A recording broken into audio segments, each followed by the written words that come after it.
नमस्कार, मैं अभिषेक अनाथी। महत्वपूर्ण टॉपिक्स की श्रृंखला में आज मैं बात कर रहा हूं आर.एम. गेने की, रॉबर्ट एम गेने। आर.एम. गेने ने अधिगम सोपानिकी की बात की, जिसे हम हायरार्की ऑफ लर्निंग बोलते हैं। तो अगर हम आर.एम. गेने की बात करें तो आर.एम. गेने, रॉबर्ट एम गेने, इन्होंने बात की हायरार्की ऑफ लर्निंग की। हिंदी में हम क्या बोलते हैं? हिंदी में हम बोलते हैं, अलग अलग नाम है, जिनमें सबसे ज्यादा जो नाम यूज हुआ हायरार्की ऑफ लर्निंग। सबसे ज्यादा हिंदी में जो नाम यूज हुआ अधिगम सोपानिकी, अधिगम सोपानिकी। इसे अधिगम के सोपान भी कहते हैं, अधिगम अष्टपदीय सोपान भी कहते हैं, अलग अलग नाम है। इंग्लिश में हम लोग हायरार्की ऑफ लर्निंग बोलते हैं। आर.एम. गेने वो पहले व्यक्ति थे जिन्होंने इतने व्यवस्थित रूप से बताया कि बालक किन किन चरणों में सीखता है, प्राणी किस किस रूप में सीखता है, पहले वो क्या सीखता है, बाद में क्या सीखता है, उसके लिए क्या सरल सीखना होता है, क्या कठिन सीखना होता है, इतने व्यवस्थित रूप से बताने वाले पहले व्यक्ति थे। यही वजह है कि यह सिद्धांत महत्वपूर्ण सिद्धांत में माना जाता है। तो हम 8 उन पदों को पहले देख लेते हैं जिन पदों की उन्होंने चर्चा की, जिन पदों को उन्होंने, एक बुक है उनकी कंडीशंस ऑफ लर्निंग, जिसमें उन्होंने व्यवस्थित रूप से इसको रखा, कंडीशंस ऑफ लर्निंग। अगर हम 8 पदों की बात करें तो देखिए 8 पद कौन से हैं, महत्वपूर्ण है, याद रखना है आपको, क्रम याद रखने हैं, पद याद रखने हैं, और उनके अंग्रेजी में नाम भी याद रखने हैं। क्योंकि इंग्लिश में नाम इसलिए मैं याद करवाता हूं कि कई बार जब शब्द बदल जाता है, हिंदी में आपको जो सिद्धांत आता है, जो नियम आता है, जो थ्योरी आपने पढ़ रखी होती है, नए शब्दों की वजह से या किसी दूसरे आप शब्दों को ना समझ पाने की वजह से आप या तो उसमें गलती कर देते हैं या फिर उसको छोड़ देते हैं। लेकिन अगर आपको इंग्लिश के टर्म्स याद होंगे तो आप में आपके लिए कंफ्यूजन की कोई जगह नहीं रह जाएगी। इसीलिए मैं क्लासेस में हमेशा इंग्लिश के टर्म्स भी जो जितने भी महत्वपूर्ण सारे याद करवाता हूं। ओके, तो पहला है सांकेतिक सीखना। सांकेतिक सीखना मतलब इंग्लिश में बोलते हैं सिंबॉलिक लर्निंग। एक नाम दिया गया सिग्नल लर्निंग। दूसरा है उद्दीपक अनुक्रिया सीखना। क्या सीखना? उद्दीपक अनुक्रिया सीखना, यानी कि स्टिमुलस रेस्पॉन्स, स्टिमुलस रेस्पॉन्स। तीसरे की अगर हम बात करें तो तीसरे पद में हम आ जाते हैं सरल श्रृंखला में सीखना, सरल श्रृंखला में सीखना। इसके बाद अगर हम बात करें तो चौथा पद हो जाता है शाब्दिक सहचर, शाब्दिक सहचर। इसको हम इंग्लिश में बोलेंगे वर्बल एसोसिएशन। अगला पद हो जाता है विभेदीकरण। विभेदीकरण की अगर हम बात करें तो हम बोलेंगे डिस्क्रिमिनेटिंग लर्निंग या मल्टीपल डिस्क्रिमिनेशन। अगला पद हो जाता है संप्रत्यय सीखना। संप्रत्यय अर्थात कंसेप्ट लर्निंग। फिर है नियम सीखना और अंतिम है समस्या समाधान। आर.एम. गेने के अनुसार यह अंतिम स्थिति है। ये कैसी स्थिति है? ये बालक की उच्चतम स्थिति है सीखने की। बालक जब समस्या का समाधान करना सीख जाता है तो अधिगम के उच्चतम स्तर पर होता है। किस स्तर पर होता है? अधिगम के उच्चतम स्तर पर। किसके अनुसार? आर.एम. गेने के अनुसार। इंग्लिश के टर्म्स अगर हम देखें तो सारे के सारे महत्वपूर्ण है। ये बुक का नाम है कंडीशंस ऑफ लर्निंग। इसको मैं हटा देता हूं, ठीक है। तो पहला हो गया सिंबॉलिक लर्निंग, ये जरूर आप याद रखें। इसको हम सिग्नल लर्निंग भी बोलते हैं। क्या बोलते हैं? Signal learning. दूसरा पद है स्टिमुलस रेस्पॉन्स, स्टिमुलस रेस्पॉन्स। अगला पद है चेन लर्निंग, यानी तीसरा चेन। यहां आपको यह भी याद रखना होगा नीचे से पहला कौन सा है, ऊपर से पहला कौन सा है, नीचे से तीसरा कौन सा है, ऊपर से तीसरा। ये भी क्रम पूछा जा सकता है, तो आप इस पद में भी याद रखें, इस क्रम में भी याद रखें। चौथा हो जाएगा वर्बल एसोसिएशन, यानी कि शाब्दिक सहचर। अभी हम इसको समझेंगे भी, ये है क्या। अगला है विभेदीकरण, यानी पांचवा पद है डिस्क्रिमिनेटिंग लर्निंग, डिस्क्रिमिनेटिंग लर्निंग। इसको हम विभेदीकरण यानी डिस्क्रिमिनेटिंग लर्निंग को मल्टीपल डिस्क्रिमिनेशन भी कहते हैं। अगला है यानी छठवां पद है कंसेप्ट लर्निंग। कंसेप्ट लर्निंग क्या अर्थ है? संप्रत्यय खोजना। सातवां पद है नियम सीखना यानी कि रूल लर्निंग या थ्योरी लर्निंग। थ्योरी लर्निंग या रूल लर्निंग भी इसको हम बोलते हैं। And the last one is the eighth one is problem solve. तो आरएम गेनी के अनुसार ये 8 पद बताए गए जिनको हमें याद रखना है। अगर हम इनको शॉर्ट में याद रखना चाहें तो यहां से मैथ्स ले लेते हैं। एस सी, यहां पे एक्स्ट्रा इज आ गया, SSC is we very difficult course to pass. मैं सामान्यतः ट्रिक्स में विश्वास कम करता हूं, फिर भी लोगों को अच्छी लगती है, लोगों को लगता है कि आसान है तो मैं बता ही देता हूं, लेकिन मैं इन पे कम विश्वास करता हूं, लेकिन फिर भी आप जान सकते हैं। SSC is very difficult course to pass, यानी कि आप इस क्रम को याद रख सकते हैं। हिंदी में भी ट्रिक्स बनी हुई हैं, आप इंग्लिश में भी याद कर सकते हैं। तो पहले मैं डिस्कस कर लेता हूं ये है क्या। सांकेतिक सीखना का क्या अर्थ है? आरएम गेने ये बताते हैं कि बालक के लिए सबसे आसान है संकेतों द्वारा सीखना, संकेतों को सीखना। जैसे पावलोव के अगर हम प्रयोग में देखें तो कुत्ता क्या सीख जाता है? पावलोव का जो कुत्ता है वो क्या सीख जाता है? संकेत द्वारा सीख जाता है। घंटी बजने पर वो जानता है कि अब भोजन मिलेगा। तो बालक के लिए सबसे, आरएम गेने के अनुसार बालक के लिए सबसे आसान होता है संकेतों को सीखना, संकेतों द्वारा सीखना, ये बालक के लिए सबसे आसान होता है।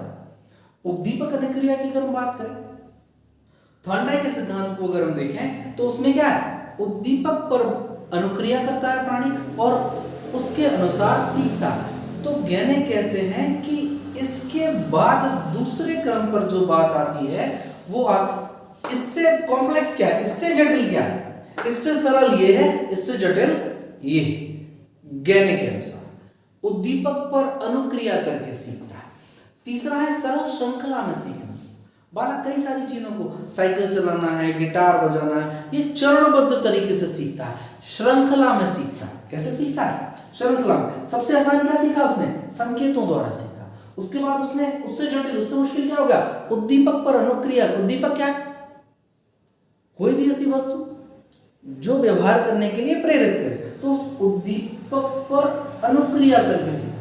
आसान शब्दों में हमने उद्दीपक को समझा है, अगर हम डिटेल में समझे तो बहुत सारी बातों को समझ सकते हैं। सरल श्रृंखला में सीखना यानी कि चरणबद्ध तरीके से सीखना। साइकिल चलाना, गिटार बजाना हम क्रम में सीखते हैं, चरणबद्ध तरीके से सीखते हैं। फिर बात आती है सरल श्रृंखला में सीखना मतलब चेन लर्निंग, शाब्दिक सेचर, वर्बल एसोसिएशन। यहां बच्चा शब्दों के बेहतर, अलग अलग परिस्थितियों में बेहतर तरीके से प्रयोग करना सीखता है। भावपूर्ण कविता सुनाना, अलग अलग चीजों के शब्दों को का प्रयोग करना, अपने तरीके से शब्दों को ऊपर नीचे करना, वो समझने लगता है कि किस प्रकार से शब्दों को बदलने से बात का मतलब बदल जाता है, किस तरह से शब्दों का प्रयोग करने से उनके क्या अर्थ निकलते हैं, इन बातों को वो समझने लगता है। तो ये किसमें आएगा? वर्बल एसोसिएशन में। उसके बाद आती है बात विभेदीकरण, जिसको हम वर्बल विभेदीकरण, जिसको हम डिस्क्रिमिनेटिंग लर्निंग या मल्टीपल डिस्क्रिमिनेशन बोलते हैं। ये मल्टीपल डिस्क्रिमिनेशन या डिस्क्रिमिनेटिंग, यहाँ भेद करना, डिस्क्रिमिनेट करना क्या होता है? डिस्क्रिमिनेशन क्या होता है? जब हम चीजों में भेद करें कि ये क्या है और ये क्या है। जब हम भेद कर, हम जान पाए कि ये त्रिभुज है, ये त्रिभुज है, ये चतुर्भुज है, हम क्या कर पा रहे हैं? भेद कर पा रहे हैं। किसके आधार पर? आकार के आधार पर। किसी भी प्रकार से जहां हम भेद कर पाते हैं, डिस्क्रिमिनेट कर पाते हैं, वो डिस्क्रिमिनेटिंग लर्निंग में है। बालक क्या सीख रहा है इस चरण में? गेने क्या कह रहे हैं कि इस वाले चरण में बालक क्या सीखता है? कौन सा चरण है? पांचवा है। कौन सा है? पांचवा। पांचवें चरण में वो क्या सीख रहा है? फर्क करना सीख, डिस्क्रिमिनेट कर पा रहा है चीज। अगला संप्रत्यय खोजना। संप्रत्यय किसके आधार पर? गुण दोषों के आधार पर, विशेषताओं के आधार पर कंसेप्ट खोज लेना। बहुत सरल सा उदाहरण दिया जाता है। हमने कहा हाथी, भालू, शेर, बच्चे ने कहा जंगली जानवर। संप्रत्यय खोज लिया। इसी प्रकार से रंगों के आधार पर, आकृतियों के आधार पर, गुण दोषों के आधार पर जहां वो संप्रत्यय खोज पाता है, ये किसमें आएगा? Concept learning. ये कौन सा पद है? छठवां। सातवें पद की अगर हम बात करें तो नियम सीखना या थ्योरी लर्निंग या फिर रूल लर्निंग। गहने कहते हैं कि इन पदों के बाद एक क्रम आता है जहां पर बालक अलग अलग चीजों के, गणित के नियम है, अंग्रेजी ग्रामर के नियम है, फिजिक्स के नियम, अलग अलग नियमों को सीख पाता है। उसमें नियमों की समझ होने लगती है। क्या होने लगती है? नियमों की समझ होने लगती है और वो उनको सीख पाता है। और अंतिम चरण है समस्या समाधान। ये कौन सा है? आठवां। ये कौन सा है? सातवां। ये कौन सा है? छठवां। ये पांचवां, चौथा, तीसरा, दूसरा और पहला, first, second, third, fourth, fifth, sixth, seventh and eighth. यह सिंपल सा क्रम है। आरएम गैनी के अनुसार जब बालक किसी समस्या का समाधान करना सीख लेता है तो वो अधिगम के उच्चतम स्तर पर होता है। किसके अनुसार? आरएम गैनी के अनुसार। अब इन्होंने ये भी बताया कि ये क्रम कैसा है। हायरार्की का मतलब ये होता है कि बढ़ते हुए क्रम। ये सबसे आसान, ये उससे जटिल, ये उससे जटिल। तो ये क्रम कैसा है? किस रूप में चल रहा है? ये सिंपल टू कॉम्प्लेक्स चल रहा है। कैसा चल रहा है? Simple to complex. यानी कि सबसे आसान क्या है? सबसे सिंपल क्या है? ये। सबसे आसान क्या है? ये। फिर उससे जटिल क्या है? ये। इससे कॉम्प्लेक्स क्या है? ये। इससे कॉम्प्लेक्स क्या है? ये सिंपल टू हम आसान शब्दों में, सरल शब्दों में क्या बोलेंगे? सरल से जटिल की ओर। सरल से जटिल की ओर। सरल से जटिल की ओर। अगर हम इसको देखें तो पहले जो चार हैं ये किसमें देखे जाएंगे? ये बिहेवियरल एस्पेक्ट में देखे जाएंगे। किसमें? पहले चार किसमें?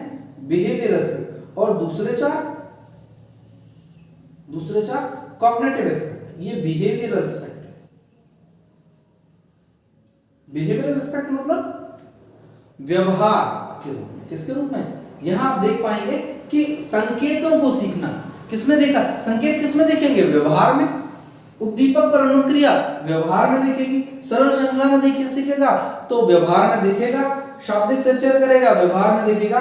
तो पहले जो चार है वो किसमें आएंगे? व्यवहार के अनुसार देखे जाएंगे। दूसरे जो चार हैं वो किसमें? संज्ञान। इसको हम क्या बोलेंगे? Cognitive aspect. क्या है? Cognitive aspect. बहुत सिंपल है इस बात को समझना। ये बिहेवियरल एस्पेक्ट है और ये कॉग्निटिव। बिहेवियरल मतलब व्यवहार, कॉग्निटिव मतलब संज्ञान। तो बहुत आसान है इसको समझना।